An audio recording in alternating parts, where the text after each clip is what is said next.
Kun raadiyoo sagalee Oromooti. Raadiyoon sagalee Oromoo torbanitti guyyaa 3 wixata, roobii fi sanbata galgala keessaa sa'a 7 hamma 7 walakkaatti kan isiniif darbu. Tamsaasni dambalii gabaabaa meetir baandii 16 yookaan kiiloo heerzii 17,850 fi karaa intarneetii oromovoice.org darbu kun amma jalqaba. Kun raadiyoo sagalee Oromooti. Akka mooltan dhaggeeffattoota keenya kun reediyoo sagalee Oromooti kan isinii dabraa jiru. Qophiin keenya kan guyyaa irraa kaayyoodha. Qophiin keenya irratti warri mariitis yeroo isaa eeggatee dhiyaata. Dura kan dhiyaatu oduudha. Ani kan isin keessummeessituu Sirfannaa Naamas. Amma oduu har'aatiif gara dasuu duulattiin isin dabarsaa. Isaa wajjin turtii gaarii isiniin jenna.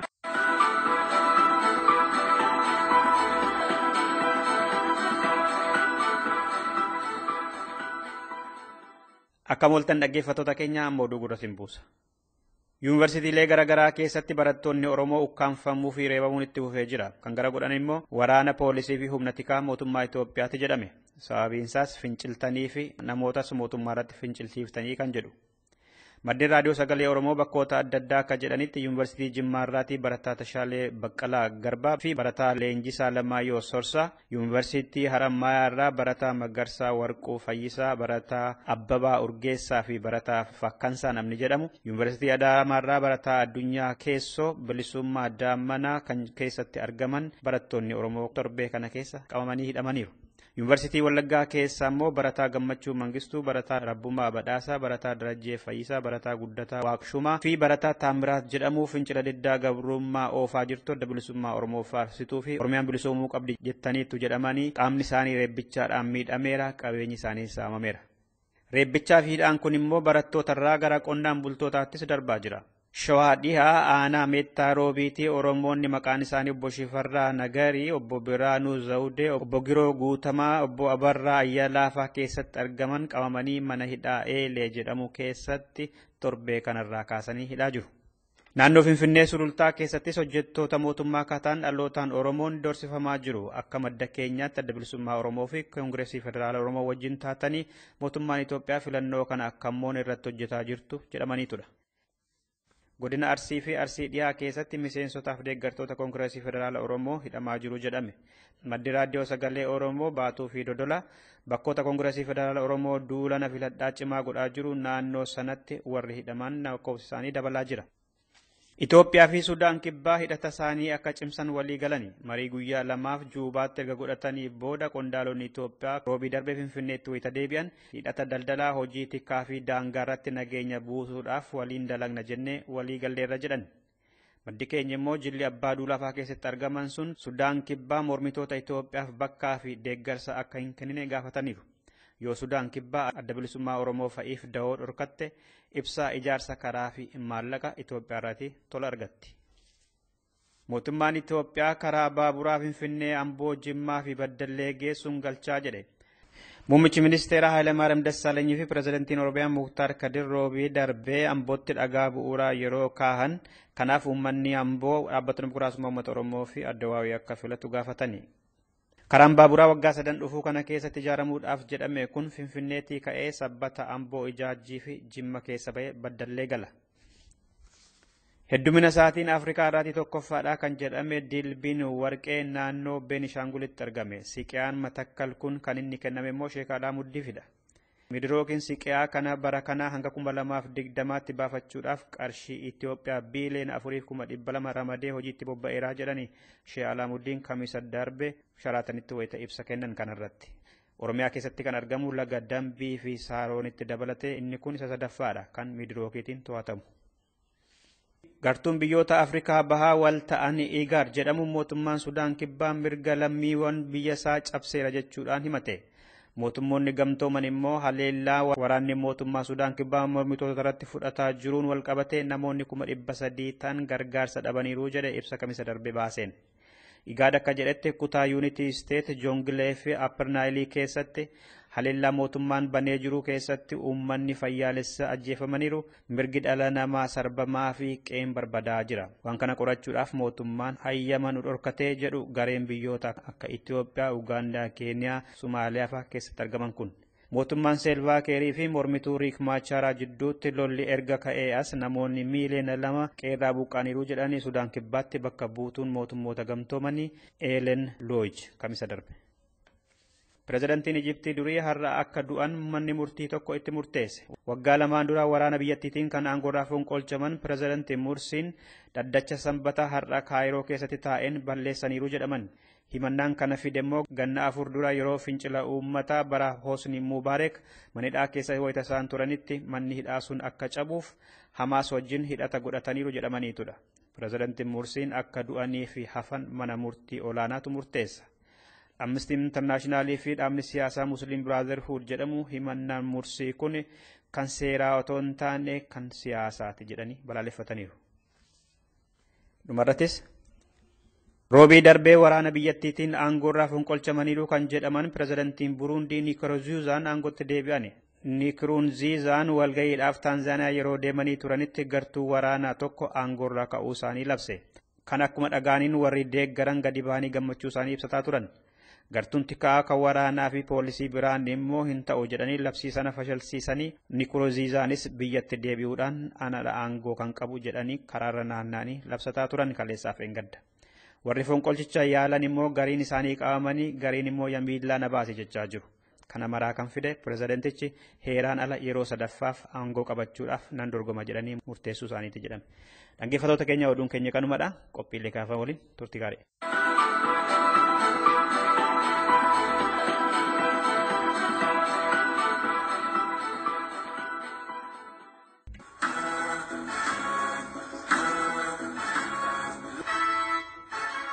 Qophii Kaayyoo.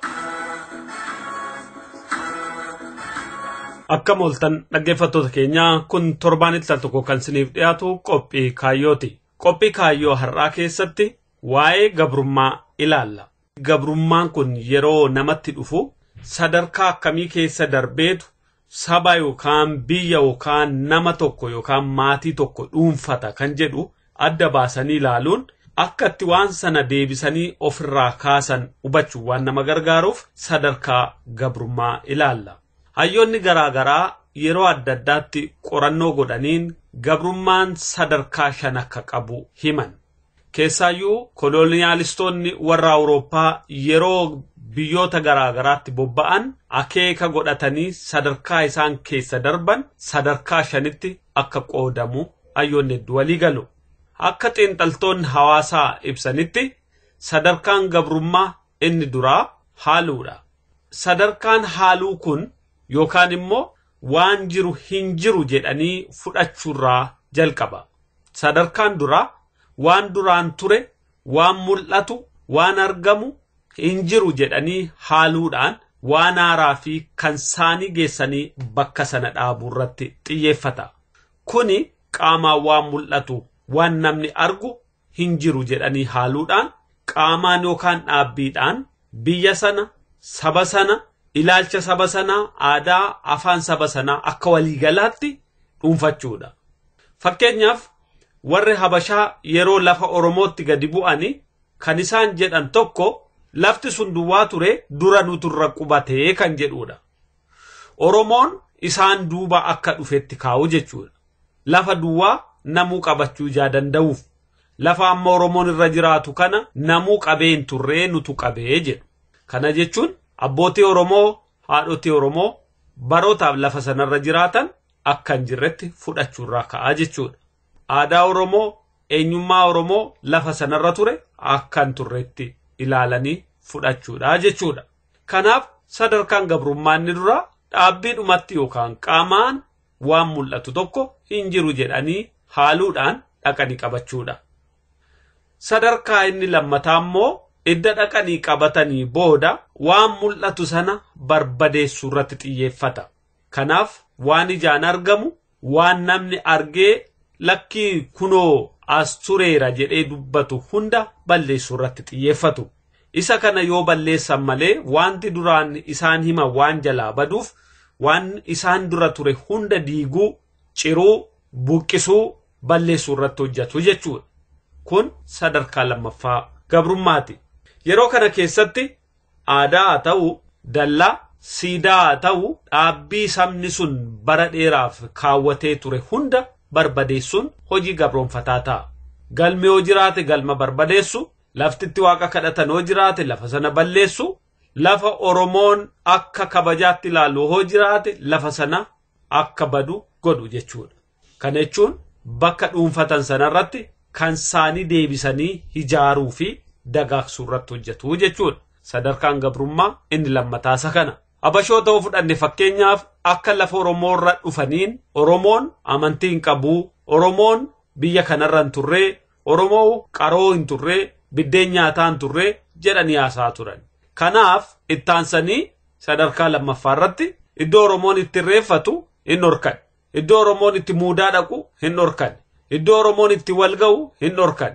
Iddoo sana immoo balleessanii waan biraa dhaaban. Fakkeenyaaf odaa muranii bakka odaa galma ortodoksii dhaabanii jechuudha. Bakka amma ortodoksiin dhaabbate hunda odaan dura tureera. Oromoon iddoo sanatti irreeffachaa tureera. Bakka amma Qullubbii Gabreel jedhamee waggaa waggaan itti kabajamu yoo fudhanne Oromoonni barootaaf bakka sana akka galmaatti itti gargaaramu, akka bakka waaqeffannaatti itti gargaaramu, akka bakka dubbii hiikaa yookaan immoo dhibdee jala taa'anii hiikanitti itti fayyadamaa turan. Finfinnee araddaa amma Giyoorgis jedhamee beekamu bira kan argamu Bataskaan otoo dhaabbatiin dura bakka sana odaatu ture. Oromoon bakka sanatti wal ga'ee dubbii hiikaa yaa'ii taa'aa nagaa buusa. Iddoo sana sadarkaa duraatti eegaman caasanii booda deebisanii dhaabbiidhaan Bataskaan ortodoksii achi dhaabanii jechuudha. Haala akkasiitiin sadarkaa lammaffaa dagaagee saba sana qaamaan saba biraa taasisuu irratti hojjetaa jechuudha. Inni sadaffaa qalbii irratti kan xiyyeeffate. Qaamaa qalbii saba sanaa eega waan mul'atu cabsanii booda amma immoo kan itti deemu yaada isaa cabsuu, aamlee isaa cabsuu, afaan isaa jalaa xureessuu, gadi qabuu, eenyummaa isaa balleessuu irratti. Akka fakkeenyaa fudhanne Abashoonni akka Oromoo qabataniin kan irratti hojjechaa turan sadarkaa isa sadaffaa irratti jechuudha. Eenyummaan Oromoo akka gatii hin qabnetti kaa'an. Oromoon tokko sirbaan, weedduun, dubbiin, maqaan, eenyummaan Abashaa ta'e akka mul'atuuf qalbii Oromoo, sammuu Oromoo cabsanii Abashoomsuu irratti hojjechaa turan jechuudha. Kana yaadannoo fagoo jaan turreef namoonni beeka. Maqaan Oromoo akka jirutti haqame maqaa Abashaa yookaan Amaaraan bakka fuufan. Maqaaleen akka amma Kabbadaa, Tashoomaa, Allabbaachoo, Abbabaa waan akkasii jedhaman kun gabrummaaf fide. Oromoon maqaa kansaa dhiisee maqaa sanatti darbe. Sababa adda addaatu dhiibbaan ijaarra jiruuf tana ta'e jechuudha. Gama kaaniin maqaa Kiristinnaa ta'anii maqaan adda addaa Oromootti kennamu kan maqaa Oromoo waliin ginne waliin fakkaannetu achi keessa ture. Egaa xiinsammuu yookaan immoo ilaalcha yookaan immoo hubannaa yookaan immoo qalbii saba sanaa cabsuu irratti duulli gaggeeffame akkana. Aadaan Oromoo akka gatii hin qabnetti, afaan Oromoo akka gatii hin qabnetti, yaada Oromoo akka gatii hin qabnetti, ilaalcha Oromoo akka gatii hin qabnetti irratti hojjetamaa ture. Seerri Oromoo, safuun Oromoo akka badu kan godhame sadarkaa sadaffaa irratti xiyyeeffatameeti. Sadarkaa arfaffaa irratti kan jiru waan baduu dide kana bifa biraatiin faayidaa irraa argachuu darbame. Maal jechuudha? Fakkeessanii akka waan Oromoo akka jiraatu gochuu irratti hojjechaa turan. Abashoonni kana maal godhaniiru? Akka Oromoo qabatanii waan hunda godhaniini jaarsolii Oromoo keessaa nama Oromoo keessaa fuudhanii isaan isa bituu irratti hojjechaa turan. Kan akka Oromoonni bakka jiranitti aangoo xixiqqootti kennanii ergamaa gaarii gochuu. Aadaa Oromoo waan kabajan fakkeessanii nama Oromoon akka bulchaa jiru fakkeessanii bifa akkasiitiin itti hojjechaa turan. Kun bulchiinsa fakkeessaa, eenyummaa fakkeessaa, ergaa fakkeessaa kan isaan ittiin uummata gowwoomsanii ofii isaaniitii waan Oromoon qabu saaman jechuudha. Bulchiinsa amma biyya Oromoo irra jiru kan Tigireen qabdu kanaaf fakkeenya gaarii. Opiidiyoon maqaan malee gochaan, ilaalchaan, hojiidhaan, ergamaan Tigireedha. Afaan Oromoo waan dubbataniif Tigiree afaan Oromoo dubbatu jechuudha jarri kun. Kanaaf sadarkaan arfaffaa tajaajila fakkeessaa fi qabiinsa fakkeessaatiin saba sana qabanii gabrummaa sana irratti jabeessu. Abashaanis kana godheera. Oromoota naannootti ciqaashuu maaloo jedhee ergamtoota adda addaa godhee kaa'uudhaan isaan qabeenya Oromoo saamaa ture. Isaan Oromoo irratti kaasaa ture.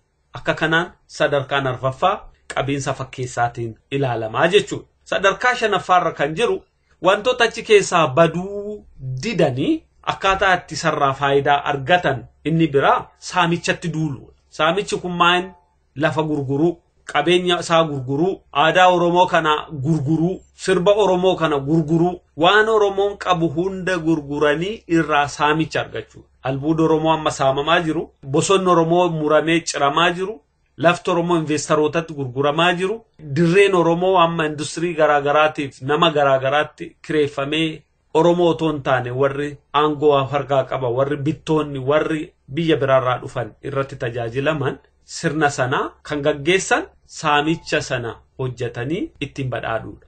Kanaaf sadarkaa shanan kanatti ilaallaa jechuudha. Akka waliigalaatti fuune gabrummaan biyya tokko irratti dagaaguuf hidda isaa gadi fageeffatee sadarkaa shan keessatti deema jechuudha. Inni jalqabaa waan iddoo sana jiru haalurraa ka'a jenneera. Hin jiru inni. Inni lammataa waan haalan sana akka mul'annetti barbadeessuu, balleessuu, waan mul'atu hunda balleessuu irratti. Inni sadaffaa immoo sammuu cabsuu akkuma jirutti liqimsuu jechuudha. Duula liqimsaati inni sun. Inni arfaffaarra jiru warra baduu dide kana fakkeessanii fakkeessaadhaan qabanii gowwoomsaa qabachuudha. Inni shanaffaa saamicha ija baase gaggeessuudha jechuudha. Yeroo sanatti sabni sun ijaa humna hin qabneef hin saamama, hin ajjeefama, dubbate ni hidhama, waa gochuu hin danda'u. Sadarkaa kana keessatti gabrummaan saba tokko irratti dagaaguu danda'a jedhanii hayyoonni xiinxalu. Egaa akkasitti eega dhufee dagaage akkamitti immoo namarraa ka'a. Kana deebisanii ofirraa kaasuufis sadarkaadhuma shanirra deemamaa jedha warri xiinxalan. Sadarkaan shanan irra deemamu qophii keenyatti aanutti qabannee dhiyaanna. Har'aaf kanan kana isinii dhiyeessan Dhaabasaa Waaqjiraati. Waan waliin turtaniif hedduu galatooma. Qophii keenya torbeetii walitti deebina. Nagaa.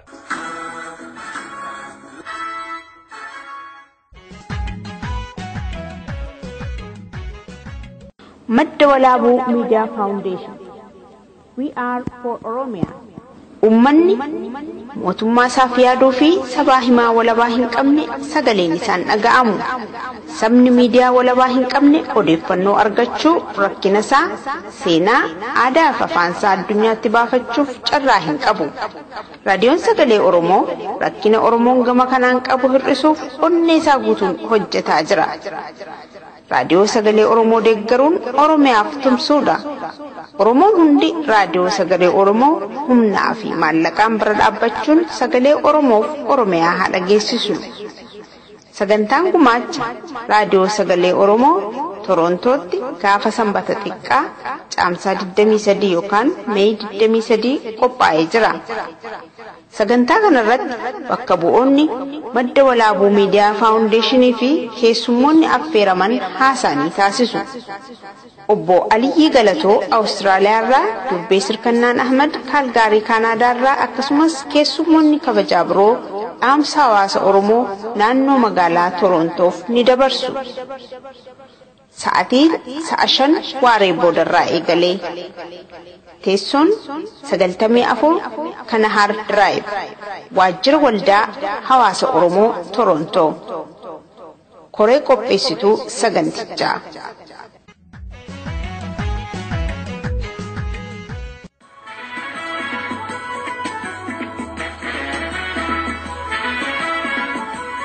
Dhaggeeffattoota keenya kabajamoo akkam ooltan. Kun qophii waarii marii. Qophiin waarii marii torbanetti guyyaa tokko isiniif dabru amma jalqaba.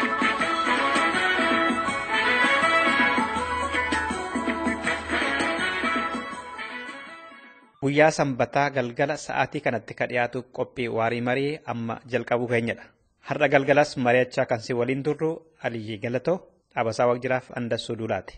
Kan irratti mari'annu immoo mata dureen keenya torbee kan eegalle yeroo shanaffaadhaaf filannoo biyyoolessaa gaggeeffamaa jiruudhaatti xiyyeeffanneetudha. Filannoo gaggeeffamaa jiru kana mootummaan Itoophiyaa fi sabaa himaaleen mootummaa Itoophiyaa filannoo haqa qabeessa fi dimokiraatawaa akka ta'etu godhamuudhaaf deemaa jedhu. Mormitoonni biyya keessaa filannoo sanarratti hirmaatan immoo bakka bakkattis hidhaa fi doorsifni reebbichaan akka ragaa jirus waggaa himatan ni dhaga'ama. Mormitoonni warri dirreerra jiranii fi biyya alaa jiran immoo mootummaan Itoophiyaa kun akkuma kanaan dura filannoo kana filannoo haqaa hin taasisu itti bahiinsa isaa haqaata beekameera mootummichumatu hatee fi qawweetiin kan mo'atudha jedhu. Biyya alaarraati akka gamtaan Awurooppaa fa'aa dhaqee akka hin taajjabne qaata beeksiseera. Sababiin inni itti kennes mootummaan kun mootummaa dimokiraatawaa miti sababa jedhuuni. Ta'us maal fakkaataa kan jedhu marii keenya itti fufna jechuudha. Maarree turtiin keessan har'as nu waliin haa ta'u jecha marii kutaa lammaffaa fi xumuraa amma qabannee dhiyaanneerra.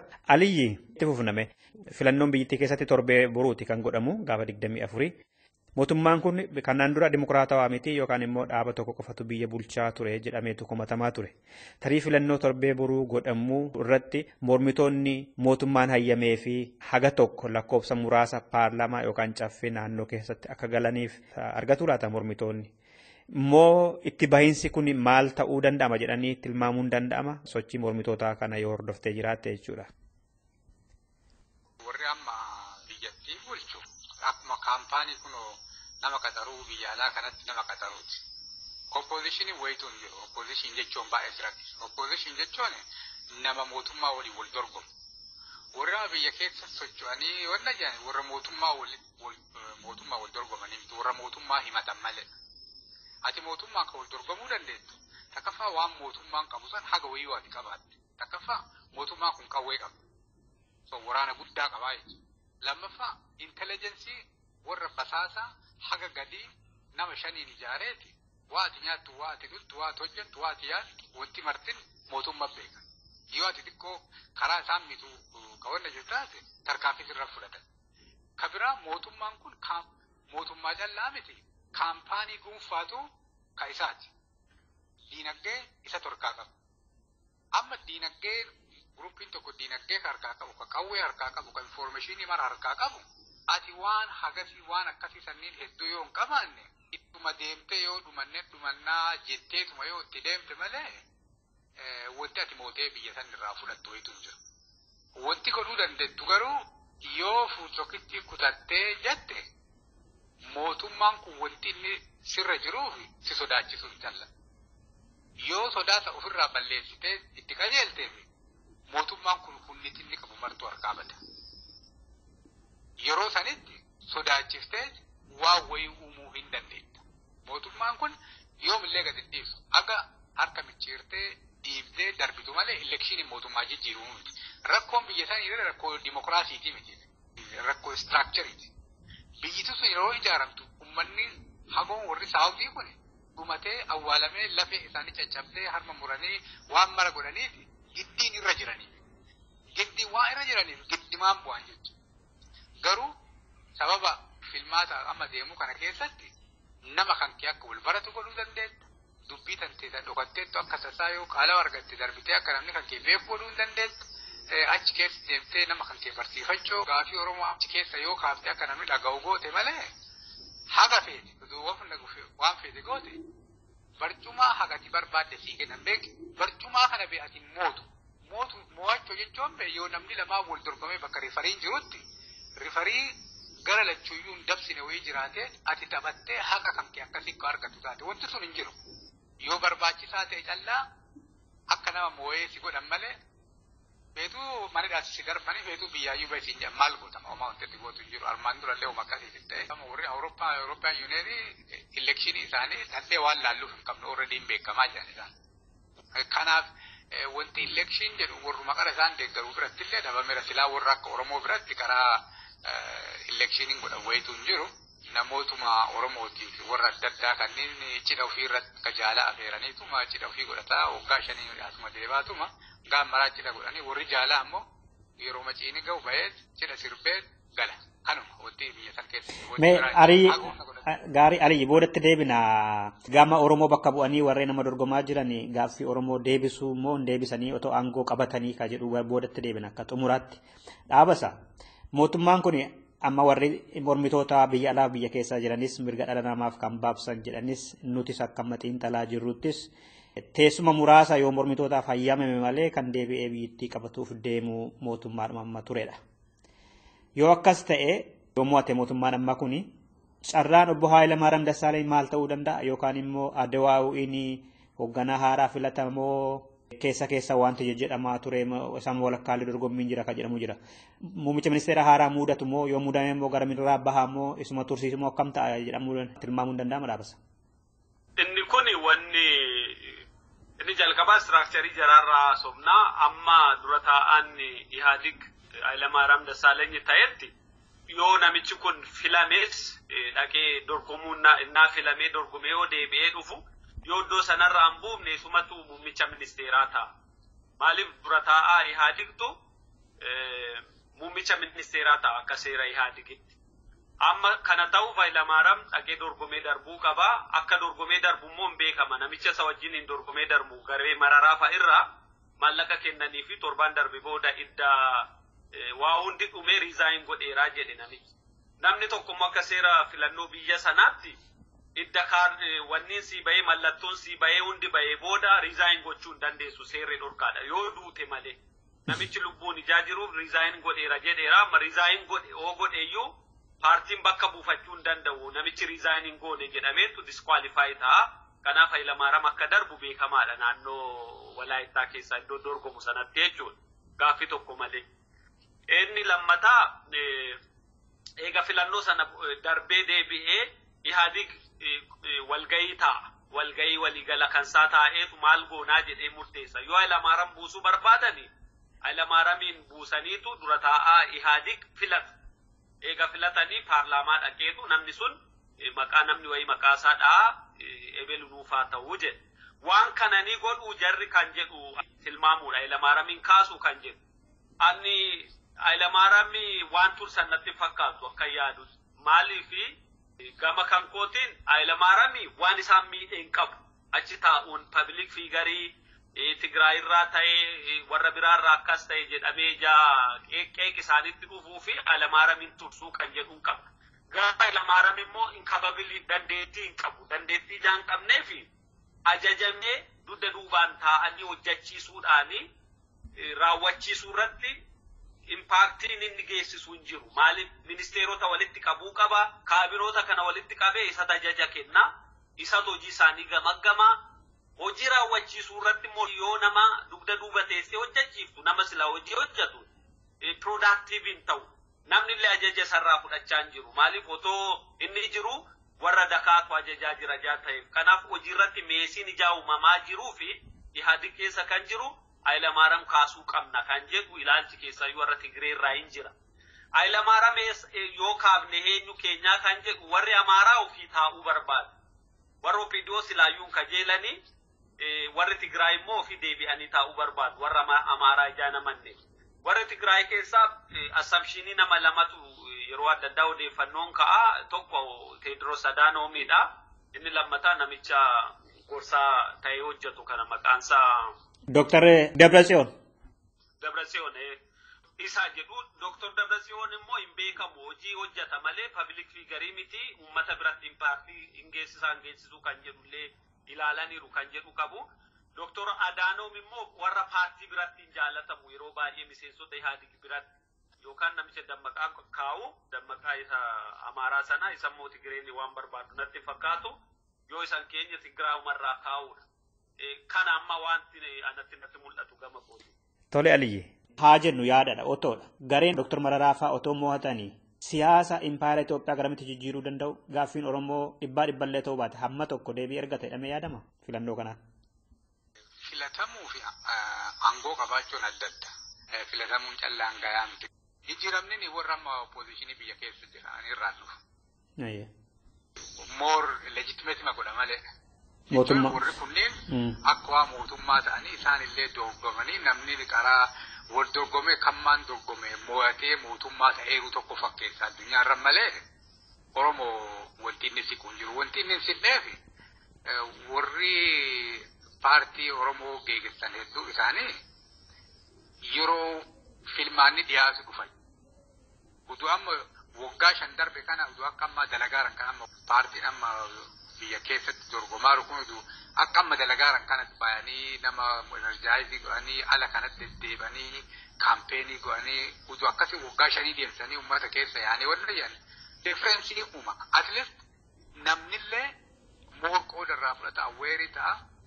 Wanti guddaa si barbaachisu warraati wal dorgomtuu miti warra si deeggaru malee. Warra si deeggaru hagam akkati qopheessitu irra hidhaa qaba jechuudha ilaalti ati fiddu. Maaliif deebitee namni barcumaa irra teessee tursii qabu beektaa warra kan keeti warra wal dorgomu yoo miti.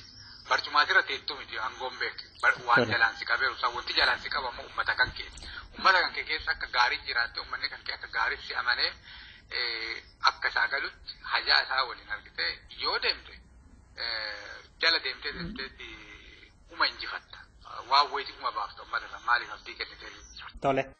Dhaggeeffattoota keenya waa'ee marii filannoo impaara Itoophiyaa keessatti mootummaan Itoophiyaa fi sabaa himaaleen mootummaa Itoophiyaa mormitoonni Itoophiyaa keessaas filannoo godhamaa jira jedhamu irratti xiyyeeffannee marii taasifnee kanumaan xumurreerra. Kanaaf qophii kanarraa waa hubattaniitu jennee abdanna torbee dhimma biraatii walitti deebina. Hangasittuu turtii gaarii Aliyyii Dhaabasaaf Andassuu turre.